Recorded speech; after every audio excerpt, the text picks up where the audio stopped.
where we were able to explore a really deep, novel and kind of challenging concept in science research today, epigenetics, through the lens of social justice. And so we're going to look at how we put those together, kind of how that collaboration came about. And then I'm actually also, in addition to being an adjunct instructor on the campus, and I'm a 16-year veteran of the high school classroom.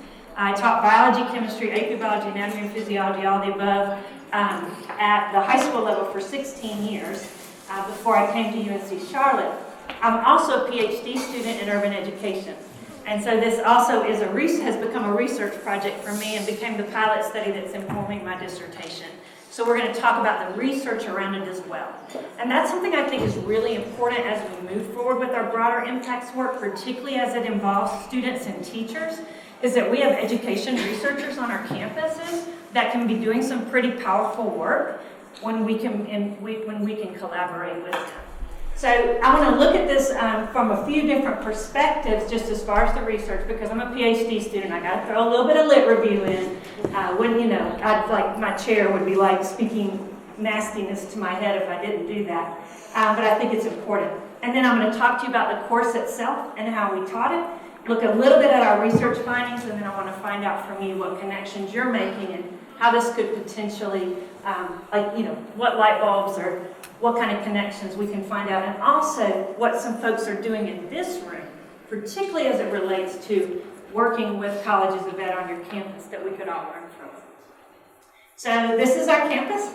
Of course, the picture's a little special for me today, being here and being a ways away. We are located in this lovely city, the Queen City. Queen Charlotte of Mecklenburg is who we were named after. It's an interesting place right now because in 2014, Raj Chetty out of Harvard, he's now at Stanford, but he was at Harvard at the time, released a report on economic mobility across the U.S. He studied 50 different major metropolitan regions. And where do you think Charlotte ranked out of 50? Y'all, the ones that I've already told this story to, don't tell. Any guesses? Top 10. We've got the banking industry, right? Look at those gleaming buildings. We've changed the name of the Bobcats back to the Hornets, right? We've got the Panthers. 50th out of 50. And it rocked this city to the core. Now, interestingly enough, Raleigh and Atlanta are right down there with us in the bottom 5.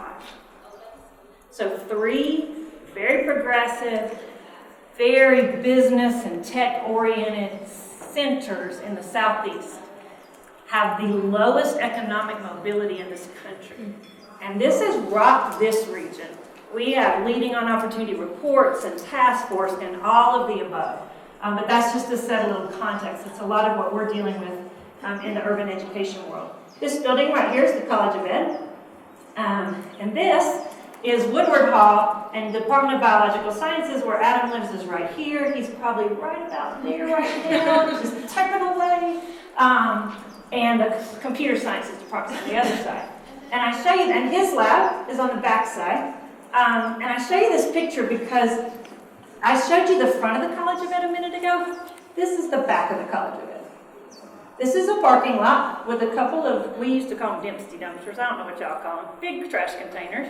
And one of those places where if you call, you can tell them you're going to park there for 20 minutes to unload stuff for your lab, those places. So the people in this building do not know the people in this building. And the people in this building do not know the people in this building. And as a person who got her master's in biological sciences in 2016 and then became a PhD student in this building, I literally feel like I climb a ladder and get on a tightrope and walk across and slide down a pole. And I go back and forth between two just ridiculous, like, this is even a shape of a silo. Is that like they literally put a silo into the building. I just find that fascinating. Dr. Mukherjee, our department chair, is like right there. And it just blows my mind that it looks like a silo. So the silo between the two is incredible. So how did we kind of bust that silo? I actually went back to school to do a master's in biological sciences. I was at a point in my career where my classroom it was wonderful. I love my kids, administrators not so much. But it was small, and I needed to do something larger. And I also, my degree, let's just say that Ronald Reagan was in office when I finished my degree in molecular biology a number of years ago, and so I felt like there was a lot that had happened, right? Between 1985 and 2014 in the world of biology. Just a few things, right? Like PCR, just a couple of things, right? So I decided to go back and actually do a degree on campus. And on the very first day of class, in my third class that day, I met Adam Reitzel, and that's just been an incredible person for me to work with, Dr. Reitzel. In the Reitzel lab, they work with this little creature. Fancy name is Nematostella victensis. We call it Stella most of the time. It's an estuarine anemone. They study a lot of different things related to its microbial community, microbiome, circadian rhythm work, looking at salinity changes, so some climate change, adaptation work, and these are some of the fellows. All three of these young people are NSF-funded graduate research fellowship, all from the same lab within 3 years. So if that tells you a little bit about Adam Reitzel and who he is as a mentor and a person, that's Dr. Reitzel. So before we get into the work for just a minute, well, I think it'll all come out. Let's go ahead and talk about the research since that's what we're doing. So how did research guide this work that Adam and I kind of collaborated on with teachers? There's some different lenses that I want to look through. Some of you are specialists in different areas. So a lot of you are probably extremely familiar with science communication and some of the literature in that field. You may or may not. Does anyone in the room know Joanna Varner? She's a PICA scientist, and she's either at CU or UC. She's in Colorado. She did her PhD at one of those schools, and she's now a professor at the other one, and I forgot to look it up. But she wrote an article that was published in 2013 about science communication. And I created this figure kind of adapted from what she said to me in that article, because it really influenced my own work when I was doing my master's. And basically what Dr. Varner said is this is the way that most scientists communicate with the world, right? So the public is this homogeneous group. They may or may not have any interest in what we're talking about. They have this knowledge deficit, and if we can just fill it, they're going to change. Right? They're going to stop driving their car so far, or using too much water. Whatever it is that we're concerned about, if we can just dump this information into them, they will change their behavior. The reality, she said, is much more like this. Right? People come to our spaces, or we go to their spaces, whatever it is, in outreach, with, number one, some background. They learn something, y'all, in school. Something, right? Teachers have been teaching, right, for a number of years. They've interacted with science in their daily life, right? Things have happened. They've gotten sick and they've gone to the doctor and they got some medicine and they've had that interaction. Background and experiences. Maybe they were people who love the outdoors. And then they've read some stuff and now they're interacting with you. And so I just thought this was a really powerful way to make us think about how do we fit into this larger knowledge base. I actually use this in the classroom in that I always have my students, and I do this even now that I'm teaching college, I have them write their autobiography for me in that field. So if I'm teaching a bio lab, they're writing in that first week their autobiography of their life as a biologist.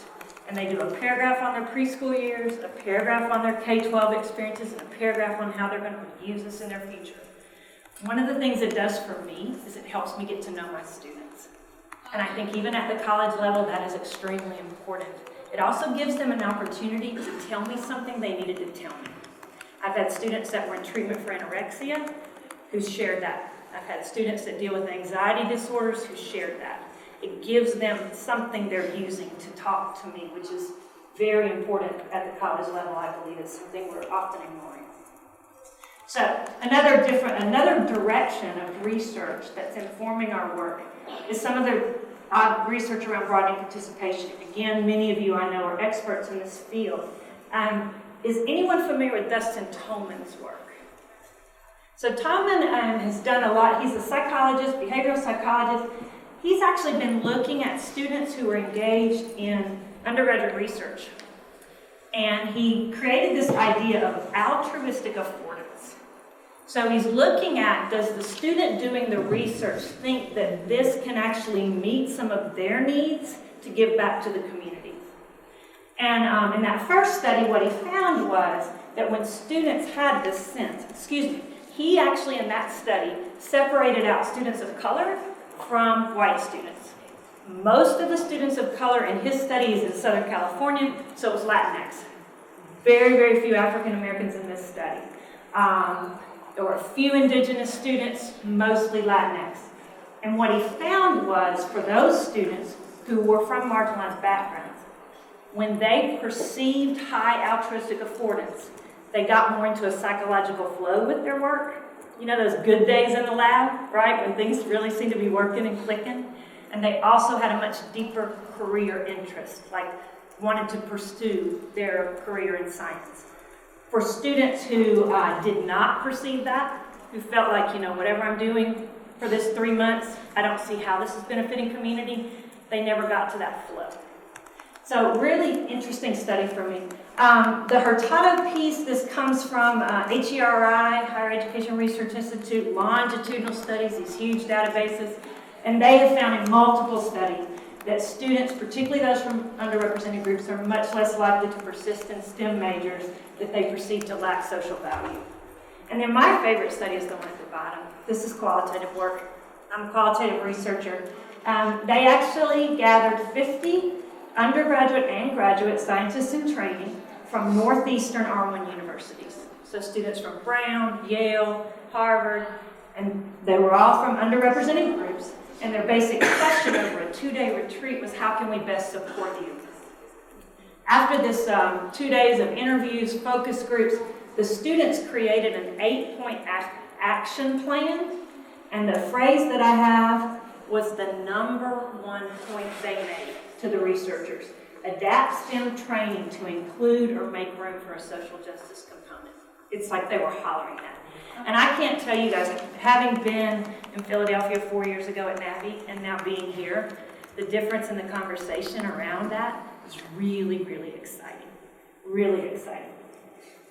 So this is research from a different world than probably most of you inhabit. And this is really the urban education world. Okay, so some of you may be familiar with Paulo Freire. Anyone read any Freire? Yeah, rock your world with Pedagogy of the Oppressed, right? My 3-year-old grandson has decided that is his calendar and schedule. And if you ask him if he wants to go to the park, he says, well, let me check my schedule.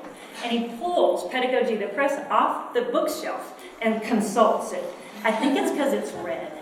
But I'm really excited that he's like into Freire at 3 years old. Anyway, Freire was a Brazilian priest, and he emphasized in his pedagogies, critical pedagogies, taking critical theory into the world of teaching, that critical pedagogies within our content and within our exploration, the way we're looking at the way we structure education, we think about inequities, injustice, and oppression.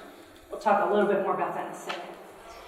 There have been a number of other educators, particularly African American educators. How many of you are familiar with James Banks, multicultural education? Okay, Gloria Ladstone-Billings, culturally relevant. Geneva Gay, culturally responsive teaching. And then Django Paris and Samia Leave, culturally sustaining. That's my girl back there. We got to talk. Culturally sustaining pedagogies. So Ladstone-Billings is the one that I really use as my framework. So Ladstone-Billings did a study, a grounded theory, worked with educators who were doing an excellent job with African American students. And the 3 things that are listed there are what she found they did that was common across all of those that she was studying. And that was holding high expectations for all learners, right? Low expectations is the worst form of racism. Cultural competence, and this is a complex concept. It has to do both with affirming the home culture of the student, but also helping them to navigate cultures. But then this is where my research and the work that Adam and I are doing is really beginning to focus. And that's to support the development of the students' socio-political consciousness. Their ability to read their world, to understand their positionality in that world, and how they may use their voice and their agency to change their world. One of the things that Ladstone-Billings said, and this was in 2011, so her theory came out in 1995, it's been discussed, it's I mean, she is a rock star, y'all. I was with her at ARA, the American Education Research Association in Toronto. She's just an incredible human being. But one of the things she said she finally realized, she said that this point was the one that most people had focused on. This one was the one they had the hardest time to understand. And this one was the least operationalized. And she said she finally realized that because most of the teachers she encountered had not developed a socio-political consciousness of their own. And as Gary Howard says, you can't teach what you don't know, right? Now, there's an interesting fact that just came out December of 2018. What percentage of secondary science teachers in this country do you think are white? Do you know the overall percentage for the country? So teachers across the board, it's about 80% are white. It's pretty much stayed there for a long time. So what about science and math teachers? It's 93. So then if you think about the residential segregation of this country, which Richard Rothstein, if you haven't read Color of Law, was basically baked into not just the social fabric of the country, but the federal law of the country. Right? You've got a whole lot of white educators who have had very little experiences in communities that aren't middle, upper class, and especially if you think about who goes into the colleges of ed. Right? So where is this going to develop? Okay, awesome. So just focus on the bottom. I apologize. So we actually did this particular program through this organization, Charlotte Teachers Institute. Charlotte Teachers Institute is a collaboration of UNC Charlotte, CMS, formerly Davidson, that's why that's on there, I had actually covered it up, with Johnson C. Smith, which is an HBCU in our area. So we worked with Charlotte Teachers Institute. They recruited Adam to teach this course. So what Charlotte Teachers Institute does is they bring in teachers about a total of about 110 to 120 a year. Those teachers are taught some type of college-level material by college faculty. It's a very strange schedule. This courses start in April and run through November, which I know seems really weird. And we meet about 13 times. But what's happening, and why they run it that way, we get started in April and May, and then the teachers kind of have the summer off. And part of what they're doing is developing curriculum units based on the topic that they're learning. Mm-hmm. So, I mean, they've done one of the other seminars this past year was Chemistry of Light. Let me see if I can think. Black Images in the Media was one of the conferences that was taught, or seminars that was taught about 2 years ago. I mean, we have architecture professors that teach, history professors that teach, and animals, and just kind of unpacking animals and how we interact with animals was one of the conferences this year. And so Adam and I led a conference together. He was recruited to teach, and he asked that I join him in that because of the relationship we had developed while I was doing my master's. I actually did an RET in his lab. I did a research experience for teachers and took a number of courses. And it was actually Adam that introduced me to broader impacts through an assignment in class to write a mock NSF grant. And I found out about this whole world of broader impacts, and 4 years later, here we are. So he was asked to teach this course. And so we taught it with 11 teachers. And the title of our course was, and that's the one that's showing up, it's embedded down there underneath his lab, the folks in his lab, his grad students, was Epigenetics, Nurturing Nature, Epigenetics as a way to explore social justice. Okay, so Adam's lab works a lot with epigenetics. So what is epigenetics, just in case for the uninformed? It is the study of changes in organisms caused by modification of gene expression rather than alteration of the genetic code itself. So for those of you who maybe don't remember a lot of your high school biology, or that's not been your field the last few years, we all know that the environment impacts how our genes are expressed, right? Mm-hmm. So if you think about the picture of the hydrangeas in your biology book, you remember that? Where you could have an acidic soil or a basic soil, the pink and the blue, right? Epigenetics, one of the things we're beginning to understand is it's really a whole lot about how does the environment interact with the genome. What is that control? And it's a level above the A's, the T's, the G's, and the C's. So we're going a level above the sequences. We're not talking so much about mutations, we're talking about changes in gene expression.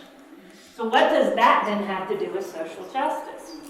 And this is where it's going to get really crazy to figure out the best way to show you with the pictures. We used for our seminar this text primarily, and we looked at a number of different, and I'll show you a better image that shows some of the concepts we looked at.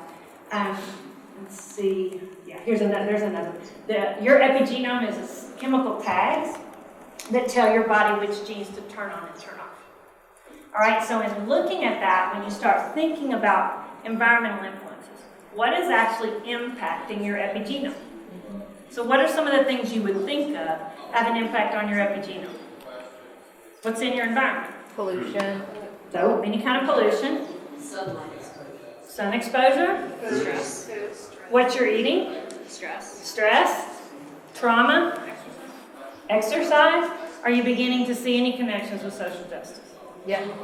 So if we have groups of folks who are disproportionately dumped on as far as any type of hazardous waste disposal or just regular waste disposal, right? Or exposed to carbon monoxide because of the interstate that got put through their neighborhood, right? If that is disproportionately allocated in this country, which we know it is, then we know now that that is a disproportionate impact on the epigenome. So that was the lens that we chose. There are theoretical and a lot of hypothetical and a lot of investigation going on as to whether or not these changes and impacts are passed down generationally. Of course, we were all taught that the sequence is the only thing you pass down, right? So the question now is, are epigenetic changes in humans passed down generationally? Are they transgenerational? That is still a question mark for the human population. It is being studied in labs like Adams at the level of like Nematostella, right? There's also historical work. Some of you are probably familiar with the Dutch Famine study. So there are studies particularly that are done around some of the events in Europe because they were very specific events like Dutch people between 1942 and 1945 under occupation, right, under Nazi occupation, who had very limited food resources. And then looking at those children and their grandchildren transgenerationally. So there is some historical work, but obviously we're talking about humans, right? There's a reason why we use mice in the lab, right? Lots of babies, do it really quickly, right? It doesn't work so much for humans. And that was one of the things our teachers struggled with was, is this real or is it theory? And part of what we had to get them to was, okay, we don't know about transgenerational. We do know what's happening now, right? And so if we have families living next to hazardous waste dumps, they are being impacted. Is the impact on their epigenome going to be passed down? We're not sure. But the folks that are right there are being impacted, and that matters. So that's some of what we worked with. We took, and I'm sorry for this, is going to be crazy to do the double slides, but it'll work. We used a critical pedagogies of place. So some of you I know, I've heard it talked about a little bit here, familiar with place-based pedagogies, right? Situating the learning in the place that you are. So a critical pedagogies of place just adds that critical perspective, that critical lens. And we brought that in, as you'll see right here. So, one of the things that I found out while I was doing my master's is that North Carolina is the birthplace of the environmental justice movement. Who knew? So this is Warren County, North Carolina in 1980. This particular march probably happened in 84. What happened before that, if you see these trucks right here, okay, they're bringing soil that is contaminated with PCBs. So in the late 1970s, the Ward Transformer Company in Raleigh needed to get rid of a whole bunch of PCBs before the regulations changed. Anybody ever heard this story before? So they hired a company, which was actually a father-son duo. They put it in tanker trucks, and they drove the back roads of eastern North Carolina and opened the valve at night. Contaminated over 200 miles of soil. Wow. So once it was discovered, then the state had to clean it up, right? Now we've got contaminated soil, where are we going to put it? Came down to two different spots, a county down in Alabama that a whole lot of us have heard of. That's gotten dumped on ridiculously for a very long time. and Warren County, North Carolina. They chose Warren County. The initial protest, you see the white dude right there? He's an Italian American, and he really kind of started a protest based on the pretty, normal NIMBY, not in my backyard. What happened though over the next couple of years, and it took a while for this to generate, was that folks who actually had a background, Ben Chavis was one of them, in the civil rights movement joined. Because this county had a population of 15,000, 9,000 of whom were African American. And so they changed it from not in my backyard to you chose this siting because a lot of black people who have low socioeconomic status live here and you thought we didn't have a voice. And that was the first time that that had really occurred in this country. So this is often written of as the birthplace of the environmental justice movement. I taught science, high school science, stayed in North Carolina 16 years, and had never heard this story. So when I found it out, I'm like, why don't we know about this, right? So we started here with our teachers, and we tried to find lots of different ways to connect with this place that they live and teach. One of my goals is, life goals, is actually to have this as part of the earth science curriculum, like the Earth Essential Standards, that it would be listed there, because then it will be tested, and that will get it taught. Right? You got to go to the standards and link it to the test. That's the only way to get it taught these days. Let's just play their game. We can gripe about their game, or we can play their game. So, and that little grandson with the Pedagogies of the Oppressed, one of his other grandparents, not the one I'm married to, got elected to the state senate a couple years ago.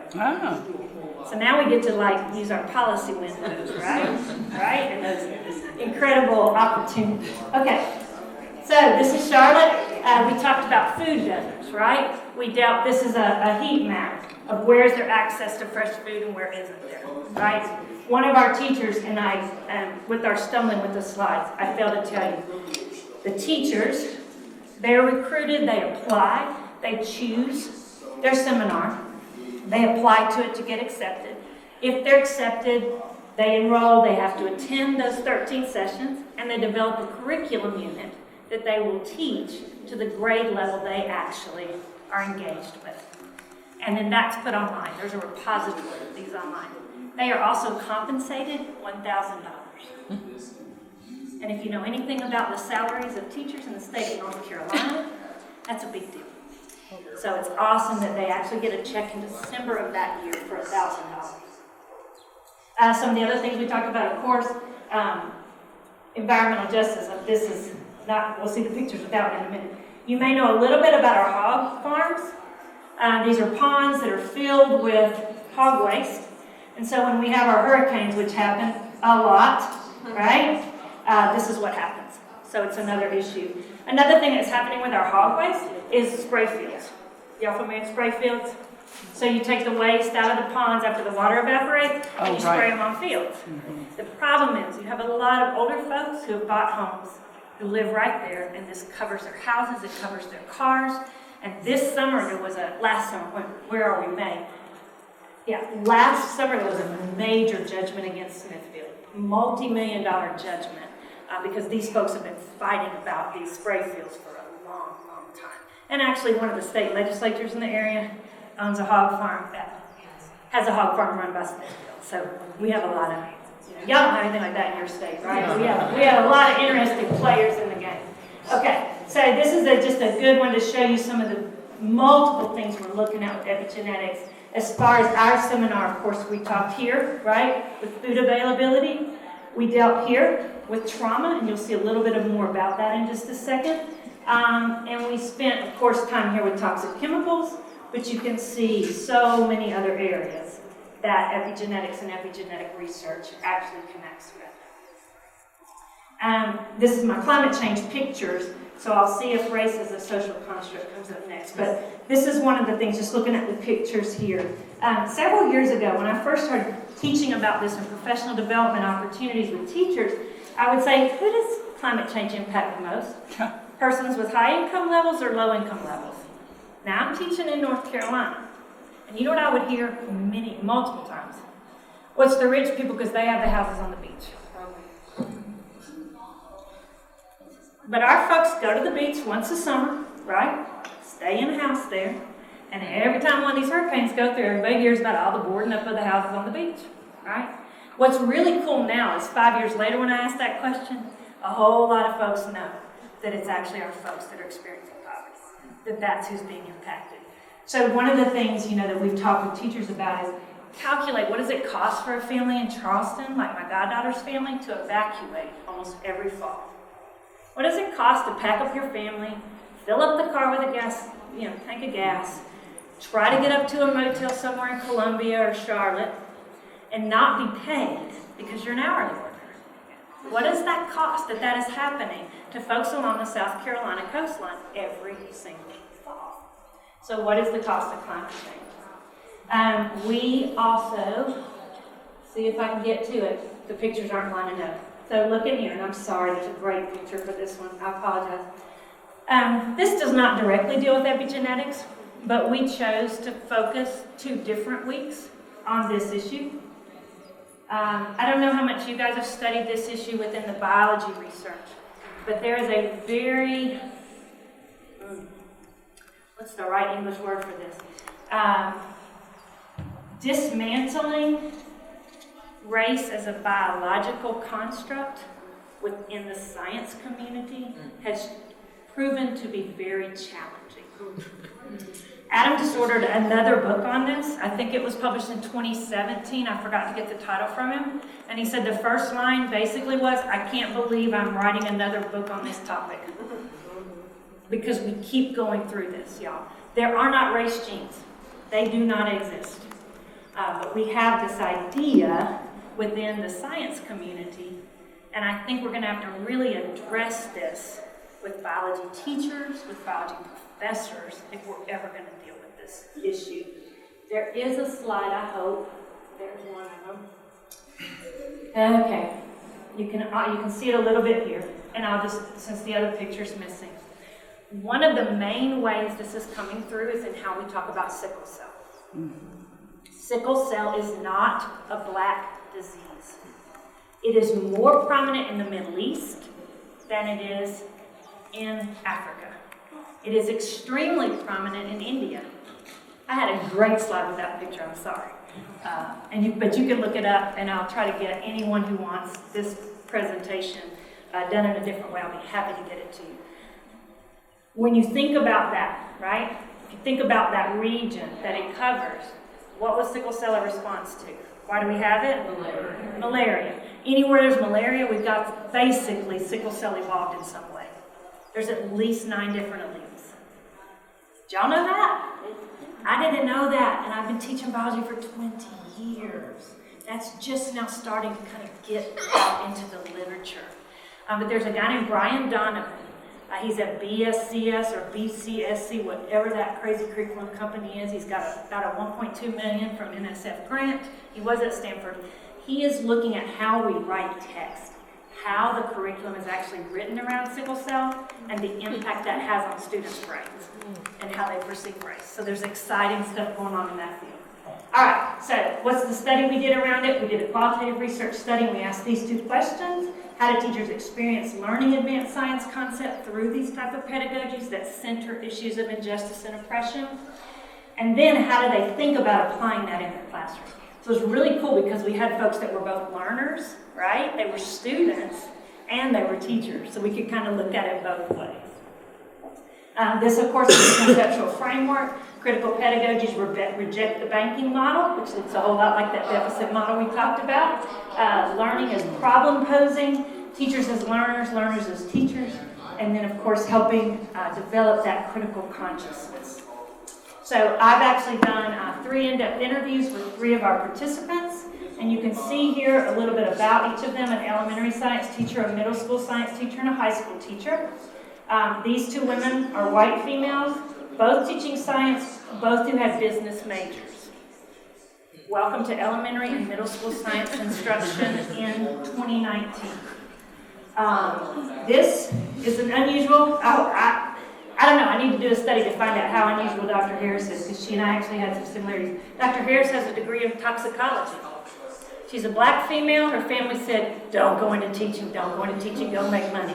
She went to New York, she worked in the cosmetics industry for 10 years, she was miserable. She came back to her home state, she's teaching and she loves it. So she's a 4th-year high school science teacher. So, what are some of the findings? One thing we found is that social justice was an invitation for these teachers to study science. Okay, so we had 2 teachers who had very limited science backgrounds. Ms. Witherspoon said, so like whatever's happening in the cell, I'm not going to find it as interesting as I do the implications of it for that person, for their community, for legislation, for policy. She actually teaches through an alternative certification program. I'll let you guess which one. If you're not doing anything with it, what contribution are you making? So we invited her into that space to study science through that social justice lens. And what we realized later was she came into the space because of the social justice lens. But hopefully she learned some science. We did find out that some of our teachers, particularly those with lower content knowledge, they really struggled with understanding epigenetics. So our 5th grade teacher said, I'm still kind of struggling with like what's methylation and that type of thing. Right? So she was struggling with these concepts. So that's one of the things we want to address with our next step of our research. Teachers as learners and learners as teachers. This is a Freirean concept, this democratic classroom. But I want you to see what some of the teachers begin to tell us. I really appreciated the perspectives of other people in the seminar. Not Adam and I, the other teachers.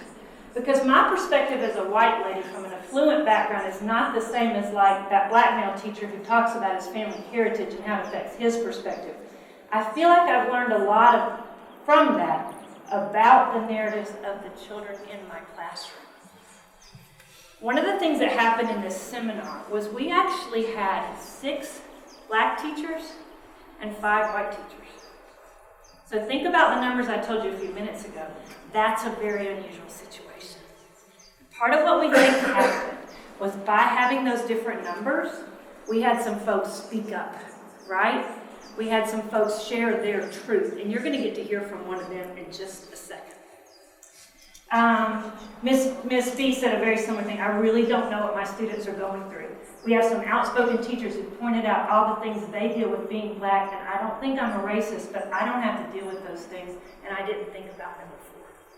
And this is a teacher who's been teaching 6 years and teaches in a classroom that is 95% black and brown. And I didn't think about those things before.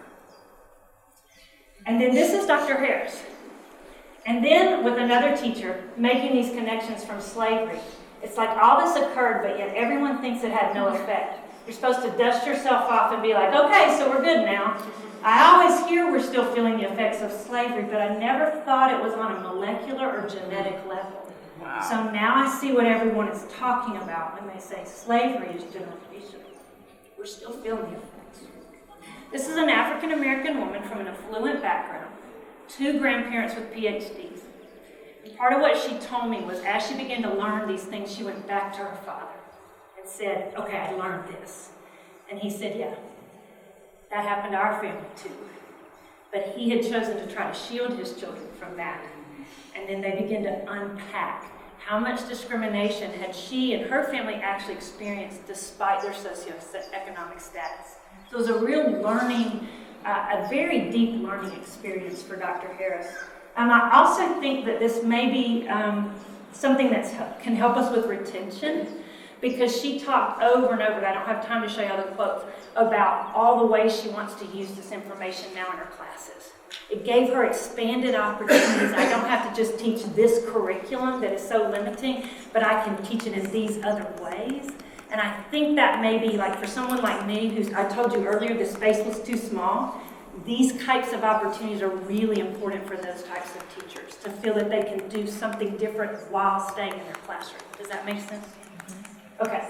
Now, addressing inequity in the future. So thinking about the curriculum units, how they want to use it. Ms. Witherspoon said it just woke me up like I was dropping the ball. I was focusing on my data, focusing on standards. But I think so much of education is giving someone power and purpose, and you can't just give it to someone, you have to help them figure out how they're going to use it. And Dr. Harris, who teaches AP Environmental Science, we never really talked about those issues. She was talking about Flynn at this point, from the perspectives of the have and the have-nots.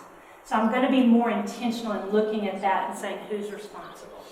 So she talked about not just talking about an environmental issue, but digging into it.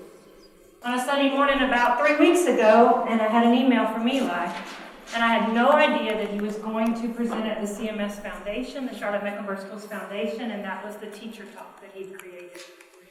And I think that just, I don't even know what to say about the way that he was able to take what he learned in the seminar and translate it. You could probably see what powerful role he played in the seminar because of his own history and his own concern.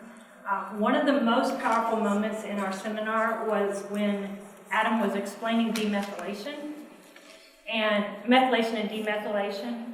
And Eli was like, okay, no, wait a minute, go back through that. And he went back through it and he said, okay, so you're telling me that you can put a methyl group on and that usually silences a gene. It could do the opposite, but it usually silences, but you can also take it off. And he said, Adam said, yes. And he said, that's it. We're like, what? He says, that's the hope. That's what I was looking for. Because if we could do the damage, then if we could undo it, right? He was looking for that. And that was why he had enrolled. He had already started studying epigenetics because he's just that kind of person, right? You can hear he was already interested. So, what does all this have to do with broader impacts? I think a couple of things. I know that many of you are working with your teachers, right? You're working in your districts and you're working with your teachers. But I'm curious, are you working with your colleges of education? Because in your colleges of education, many of them now have urban education departments that are beginning to explore education through a very different lens. They're bringing in critical pedagogies, they're bringing in culturally responsive teaching, they're bringing in culturally relevant teaching. They're doing powerful research around this, but they have very little funding. And if you can partner with them, I think the NSF would be really excited about those partnerships because these are folks who are trained in education research, right? And then if you can partner them with folks who are trained in science research, what a powerful collaboration. So obviously the one that happened between Adam and I happened very organically.